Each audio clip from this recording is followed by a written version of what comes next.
Rolling. God damn, man, we here, 2100. You already know we here. You here. God damn, we done took the sneaky report on the road, man. You hear me? Yes, we did. I linked up with Sneaky. I hit him up on Jack.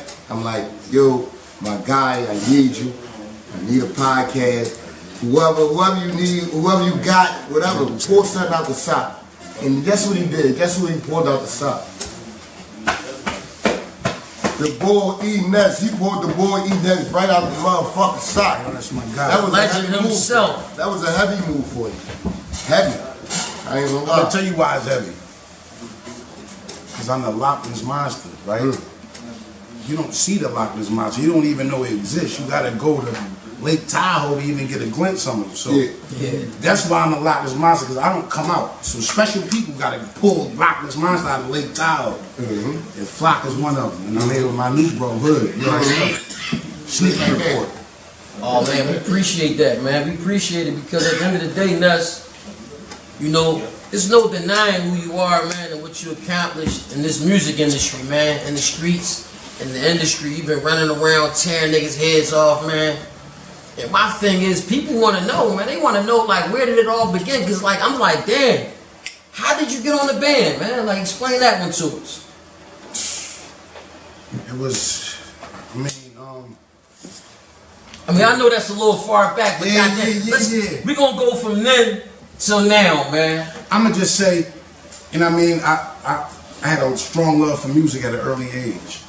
Like, I was brought up in a Christian home, so we was like instilled, morals and values. I always had to go to school. I always had to finish my homework before I went outside, things of that nature. So when the '80s and hip hop started growing, like I was at the lowest level, you would say. I was a dancer. I was a break dancer. Like that was. No. I was a break dancer. You was one of them, Ness? I was a break dancer. Ness was out there with the cardboard box and all that, spinning on the back of his head. But I ain't gonna lie, I was one of them too. So you can't it ain't really too much. It ain't really too many options for you, but that one, because you don't have the money to be a DJ, and you don't have the intellect or the experience to be, a rapper. So I started out being a breaker. So that. Can you give us a move a little bit? Like, screw not the. I'm 43 now. Okay. Like, I ain't got it. 43, Ness? Hey, yo, I used to pop like that. Hey, listen, when they say black don't crack, they ain't never lied, man. Hey, Sneaky. Goddamn, Sneaky. I used to go to Dollar Hollers, right? I used to go to Dollar Hollers. They used to know who I am, you know what I'm saying? Yeah. I used to go in that joint, tear it down real Doing quick. the We rerun. not gonna sit here in front like the dance culture wasn't the culture in the 80s No, it and was. 90s. Absolutely. We not gonna do that. got moves though. We not gonna do that. Absolutely. We ain't gonna act like people was killing people and selling drugs at 8 and 9. Some of us was, but for the most part we was having fun, dancing, getting into our little mischief, and that was the culture. So therefore that grew into writing. I was always a big fan of English class in school. I went to one of the top academic schools in Philly, which Talk is to him, Central Ness. High School. Huh? Ooh. So Don't just think my man just just raps and bars. My man got some shit up there in his head. no, but it's twists and turns in that, because I started out being good, ended up being bad. So my last year at Central, I didn't have enough credit, so I got kicked out of Central. I was supposed to graduate from Central, so I had to end up doing my senior year in my neighborhood school, which is Bartram. I'm from Southwest. Yeah. Unbeknownst to the people, I really grew up right around the corner, 18th and 17th and Edgley Street, between Diamond and Susquehanna. I went to Duckery High School. That's right here. That's right here. Okay. Yeah, so that's right here. My roots started in North Philly. Yeah. Okay. I moved to Southwest in '87. I was 11. I was 10 years old. Okay. But like from '84 up until '87, I was North Philly. So then my love for music grew, and I started actually writing at the age of 14. Start writing my own raps. Like I was the dude, reciting other people's raps off the radio, getting in that bag, just doing the dancing shit. So at 14, I decided to actually craft my own rhymes. And then, I met Black Key. Black Key was a producer. He was an older guy from my project, which is Bartram Village Projects. When I moved to North Philly, my mom got to Section 8. That's when we moved to Bartram Village Housing Projects. So I befriended Black Key. He was older than me, and he was doing beats. So Black Key was the one that kind of molded me. He taught me how to record and write 16s and hooks and count bars and stuff like that. So he the one that nourished me into like a full-fledged artist, being able to make songs and things of that nature. And I signed a deal with him. I had caught a drug charge back in '97. I went to court. I was fighting it in court for like 2 years. I ended up catching my first drug charge in '99. Gave me a little punk ass 11, had to 23. By that time, Black Key had hooked up with Hip Dog. Hip Dog was a respected guy from Bronx, Yonkers, with Mary, X, and Kiss and all of them was from. Okay. So Hip Dog grew up with DMX and Mary J. Blige. They like his peers. Yeah. So, you know, just by that association, we was going to New York a lot. And you know, we was going to the Bronx, we was seeing X, and you know, we was seeing Kiss, and we never got a chance to be married, but that was later on. But you know, I was getting used to going up New York, being familiar with just being up there and stuff like that. Well, listen, right? We appreciate that, man. My man, like he just breaking it down to y'all, let y'all know how he started and where he going at. But my thing is this: how did I make the show? How did you meet Puff, man? The rumors is this how the story happened. Yeah, I was doing my thing in Philly. I was beating up the street with the mixtapes. I was actually going to Kinko's copies, pressing up my mixtapes to sell hand to hand in the street. Yeah. Me and my little crew, YHM, we was getting YHM stands for Young Hitmen. Me and my little crew was getting some buzz in the street. At the time, I was on parole for my drug charge, so I had to get a job. So I was working up at Shelham Mall at the movie theater. So this around the time Cassidy had got, like, he was getting his stride. Okay. So the whole year he was beating up the radio with the cipher shit. Okay. You in the cipher, yo? He was just going by he was going by B. I mean, so when I came home, it was this new wave. Philly had kind of like it was Philly turning the industry. We had Most Wanted, we had Eve, we had The Roots, we had Beanie Siegel, we had major figures. It was just like everybody who was somebody came to Philly and grabbed. So I felt as though I had missed my chance. I got a big time question, man, for a big time guy, man. You hear me? Yes, sir. This is a big time, but we ain't talking about manufacturing. We ain't talking about manufacturing, baby. We talking about the Loch Ness monster. His fucking self, man. Mr. fucking Eness, man. Yes, man. The question that everybody want to know is, man, how was it working with Diddy, man? It was some good days and some bad days. When I got up there, I always figured that my last day, any day could be my last day, because that's the pressure we was under. So, you know what I mean? After we got past that, which was the storm, and I actually made the group, I built a rapport with him, so we got more closer. And that's where he opened up a lot of opportunities for me, as far as my writing, my ghostwriting, and stuff like that. So, like I said, they had some good days and they had some bad days. Okay, that makes sense. I mean, because we human. It's like any human. Is Puff a good guy? Is he? I mean, like, let me tell you like this. I'm a kid from the projects, right? I had nothing. I had no leverage. I hadn't sold no records. And for me to walk in his office and him give me everything that I asked for without having no leverage, I don't know what type of guy that is. If it's not a good guy, right? You know what I'm saying? I retain my publishing. I retain my merchandising. I retain a lot of stuff that artists that didn't sell a lot of records don't really get when they sign contracts. And that hurt me too. Because when the company doesn't have nothing invested in your project, and it's up to you to push everything. It's up to you to A&R the beats, schedule the studio time, make relationships with the DJs. So that was me. I was, all right, you got everything, Ness, I'm going to give you everything you want, but it's up to you. You got your shit, you got your deal, you got your advance, go make it happen. Because if you win this, I have nothing invested. I don't have none of your publishing. I don't have none of your merchandising. I'm just basically a front to put out your music. I'm just like a distribution deal for you. Platform. So that's what it was. And that answers the question, why Ness didn't come out? Because Ness went up front too much, and Ness wasn't supposed to. Ness was supposed to give a little piece to the company, so the company will make sure my songs is getting played everywhere, and I'm in the places I need to be at the right time. Now you know what? Dig this, right? As a man, it always comes a point where it's though you gotta show respect. And I give top honor to you, man. And top tier of honor, man. I'm talking about it's a level of honor. You got this level, you got that level. I give you that level because at that point, at that time, when they was like, damn, y'all gotta walk from one side of the city to the next for a cheesecake. Everybody bidding or saying this or saying what they shouldn't do or what you shouldn't do. But look where it got you at right now. That's to this day, man. You legendary for that, man. Yeah, and I get hell for it too. So Was it, it's a gift from the was that a legendary move for you? Nah, I'm gonna tell you what happened. As soon as we was thrown into just a den of lions. Yeah. We was taken from the street, no development, and just thrown in front of the cameras. Like we was like a guinea pig experiment. They didn't know it was new, uncharted territory. So every day they just was freestyling. They was just going. I don't have nothing for y'all to do. Just walk from Brooklyn to Cheesecake and try to figure something out. You mean, like this shit, like it's not scripted. So that was one. Two was. People don't understand. If you work a job and you have to get up at 7 o'clock in the morning, 6 or 7 days or 5, whatever, how many days you work out the week, and you don't want to be there, that's the same for walking for cheesecake. I did it one time. People do it 365 days a year. They get up and work a job they don't want to work at to get a check to provide for them and their family. I did it one time and I get crucified the most. People walk for cheesecake every day.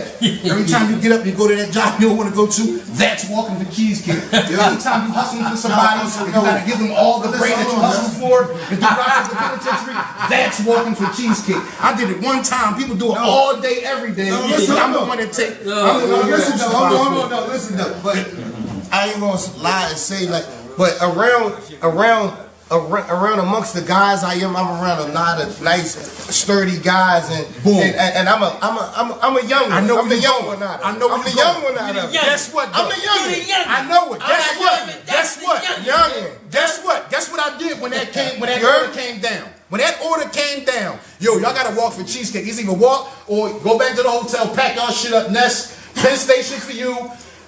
Sarah LaGuardia, Chopper LaGuardia, all y'all can go to LaGuardia and hop on them flights and go back. I can make another group today, tomorrow, whenever. Yeah. What did Ness do?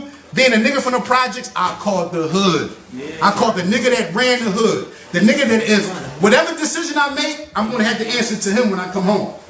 The hood said, do not come back here without nothing. Stay up there. I don't give a fuck what they make you do. So when I walked for cheesecake, it wasn't a Ness call. It was a project nigga. The hood, the niggas that run the hood said, if you come back with nothing, we gonna fuck you up. You have to stay up there. It's not negotiable. Straight like that. It's you walk. Because if you come home and don't make it, we gonna fuck you up. Yeah. Right. So when people say, oh, you walk, nah, I didn't walk. That was Southwest. That was my project said, walk. Yeah. If they would have said, come home, Ness, fuck Puff, I would have came home. I mean, and I wonder, was it a no, it was an OG call. It was a well-respected figure in the hood. I called him. I said, what do I do? Because it don't feel right to me. My first go was no. Yeah. What am I doing here? And he said, Ness, stay up there. Like, what you gonna come back and do? Sit on the pole, hustle? You're already on. I was on making the band, recording the show, trying out for the show on a run from the Commonwealth from Philadelphia. Yeah, straight like that. People don't even know. I had to get a letter here from Puff saying that I was on the show and I was one of the hopefuls and I had potentially could make the group. That's what kept me out of jail. So I will never say nothing bad about Puff because he put his name on the line for me not 2, 3, but 4 times. Legally. Shout out to Puff, man. Yeah, shout out to Puff. Listen, real niggas do real things. And like around that time, it was people from a lot of places at making a band. And you from Southwest. Out of 40,000 contestants, number 1. I was the Apex Predator. 40,000 people tried out for that show, and I made it the first. I was the first one picked. Straight like that. Straight like that. Straight like that. My thing was... So that's like saying 40,000 people today, and be like, no, boy right here, he like, that's who I'm building a group around him. Yeah. What? We didn't have Instagram back then. I couldn't show you what I ate, what I had on, what I said, what rhyme I wrote. We didn't have that back then. It was all about not knowing. The first time I auditioned for Puff, they kept us in the green room for 48 hours. We couldn't eat, we couldn't piss, we couldn't go to the bathroom. We had to all be locked in one room for 48 hours. Anybody that wanted to get grub, they was like, yeah, tell them to keep going. They hungry, tell them they can keep, just don't even come back. That's what the climate was. Whatever you did, you couldn't be gone. Well, Nobody wasn't giving that up. Well, dig this, right?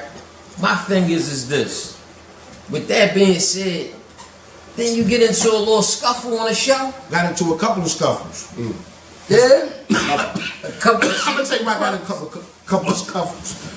I ain't gonna lie, that's what really made me watch it. What? That's what really made me watch it. like, Hold on. One, I'm a Philly. I'm a young boy. Hold on. One, I'm a Philly nigga. So wherever we go, we dominate. We dominate. And that's just our nature. This is like a nigga from Brooklyn. When you lock in up top, it's a Brooklyn house. You don't want to lock in Brooklyn house if you're not from Brooklyn. And when we got locked in them small quarters, it was like jail to me. And I was on my jail mentality. And it just was a no-nonsense thing. And Puff showed favoritism real early. And they ain't like that. Then they set well with them at all. Right off the rip.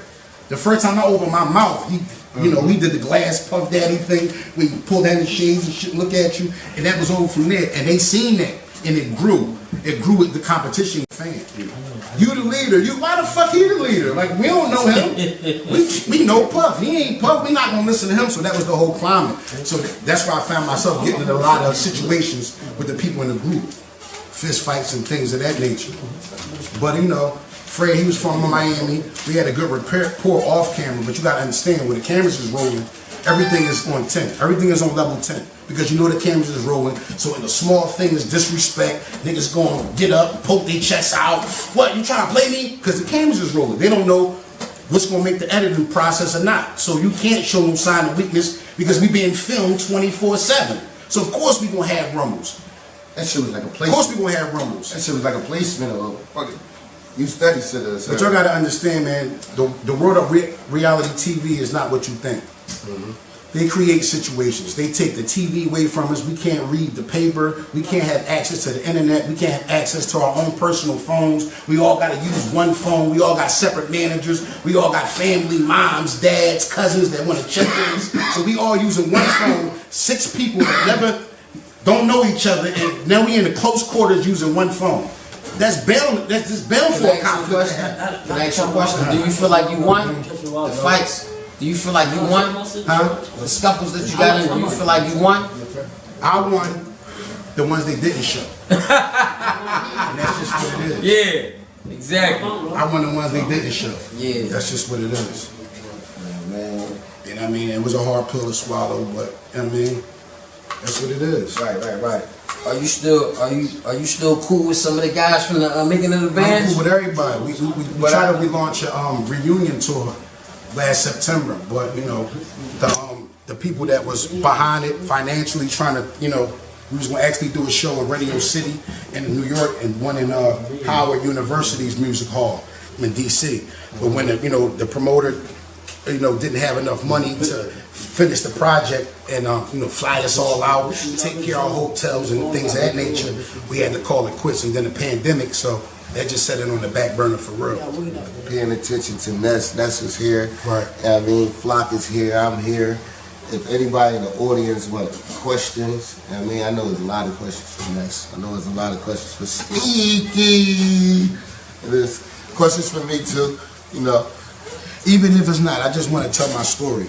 That's all. Let everybody know why and when and where.